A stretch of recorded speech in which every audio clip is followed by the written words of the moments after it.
So you've just had heart surgery and are lying in your uncomfortable hospital bed. The next thing you know, a physiotherapist is at the door and wants you to get up and exercise. What, are they kidding? Welcome to the Health How-To channel, where we talk about some great life hacks and easy tips to achieve better health. Please subscribe and share your best tips for exercising with a heart condition so that we can all benefit in our own personal journey to better health. The Center for Disease Control and Prevention recommends upwards of 150 minutes of exercise per week.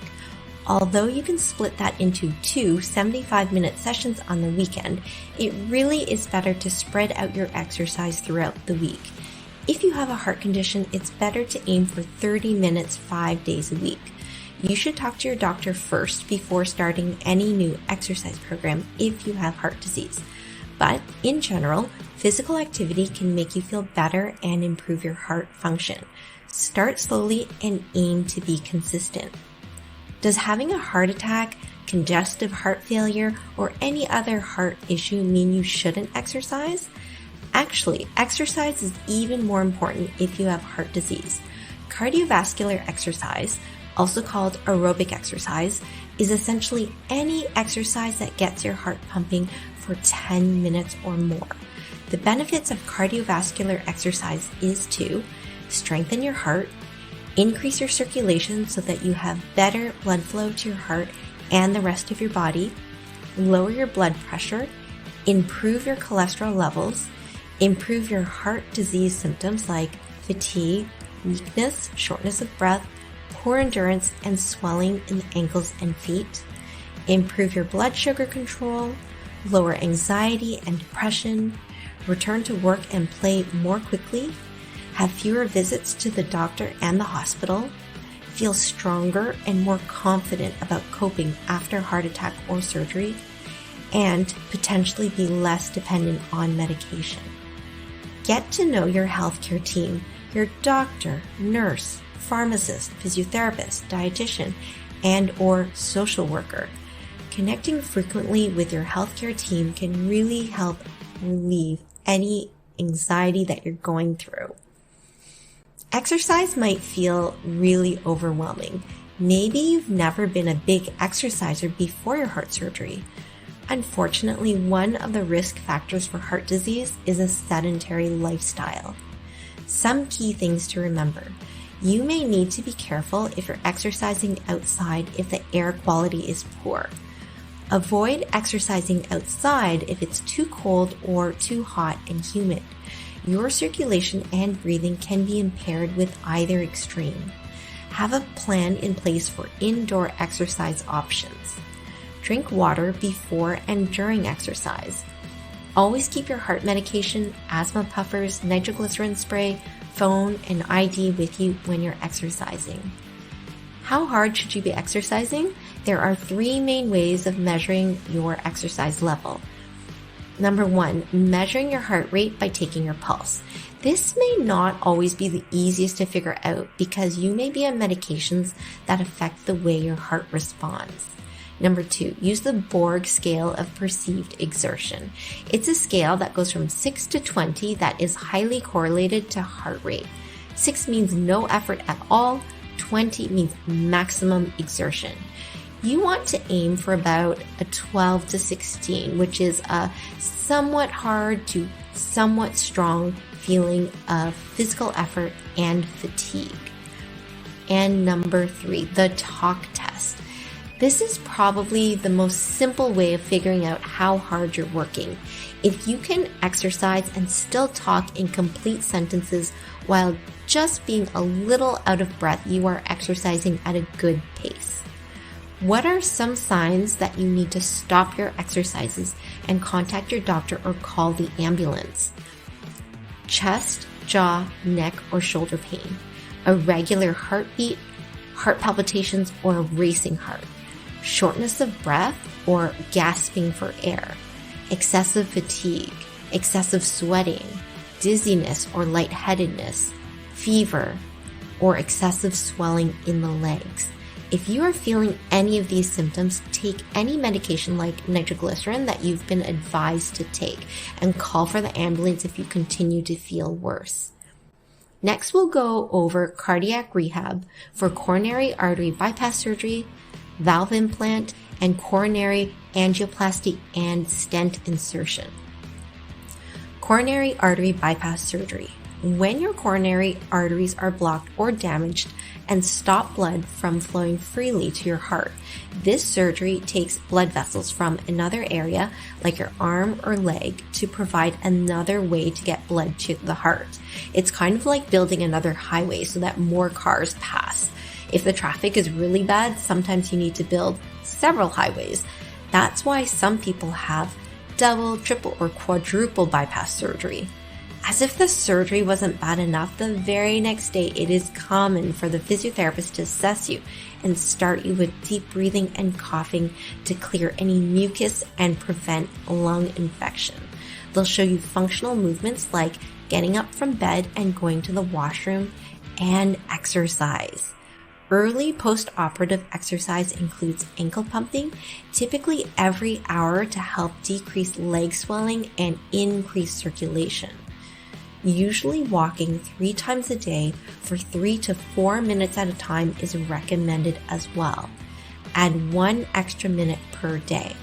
When you can comfortably walk for 10 minutes, you can start walking outside.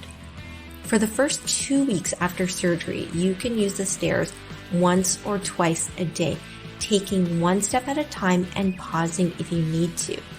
If you've had a vein in your leg removed, think of the saying, good foot to heaven and bad foot to hell, meaning that you go upstairs leading with the good foot and lead with the operated leg downstairs. Avoid lifting anything more than 5 pounds until your follow-up with a cardiologist. By now, you are likely able to walk 15 minutes. When starting more vigorous cardio exercise, it's important to include a warm-up where you gradually start raising your heart rate over a period of 5 minutes. An easy warm-up idea is walking on the spot, followed by 5 minutes of stretching major muscle groups.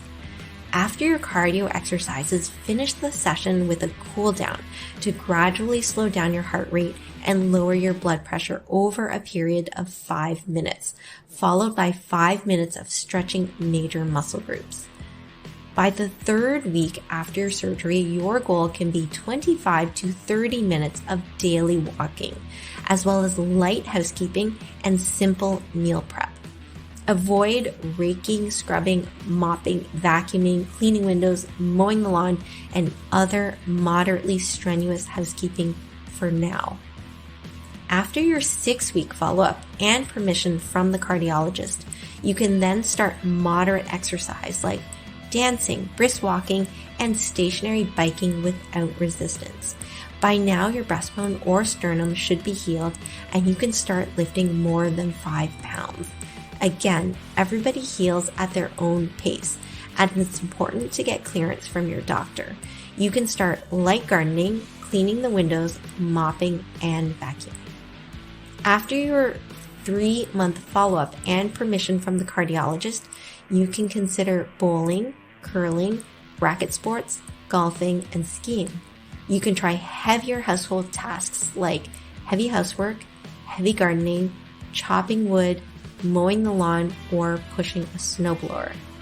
Of course, these are just general guidelines based on average healing times.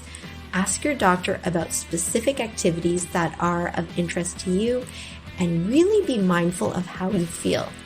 Your doctor may ask you to hold back or reassure you that you're okay to go back to all your activities of daily living. Another common heart surgery is the valve implant. Valves are like one-way doors that allow blood to flow in one direction. When the valve isn't working properly from being stiff, thick, scarred, weak, or incomplete, blood can back up or get pushed into the lungs, and the heart has to work even harder to push it through.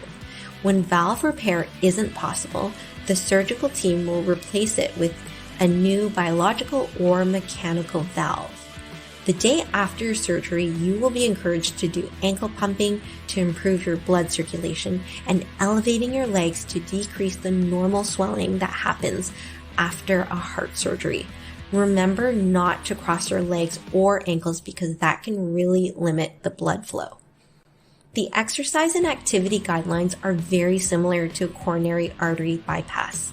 Your initial walking program can be split up into 4 levels according to your endurance. You need to be able to easily do a level before moving on to the next. That means be able to breathe and converse while you are walking at a comfortable pace on a level surface. Do not include stair climbing as part of your exercise program until you have permission from your doctor. Much like the coronary bypass, do not lift more than 5 pounds or strain too hard until your 6-week follow-up. That can mean not lifting laundry baskets, groceries, luggage, pets, children, opening heavy doors or windows, carrying chairs, or even opening very tight jars. The 4 levels of walking progression are: Level 1, walk 5 minutes 5 to 6 times a day.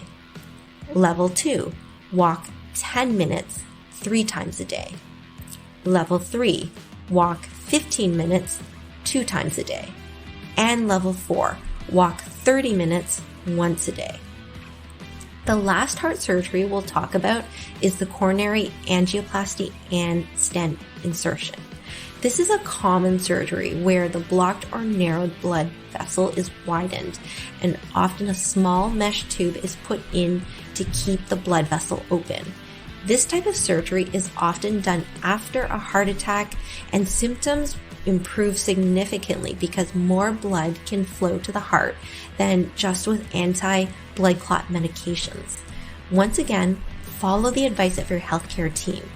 In general, your restrictions will likely be to refrain from lifting more than 5 pounds for the first week.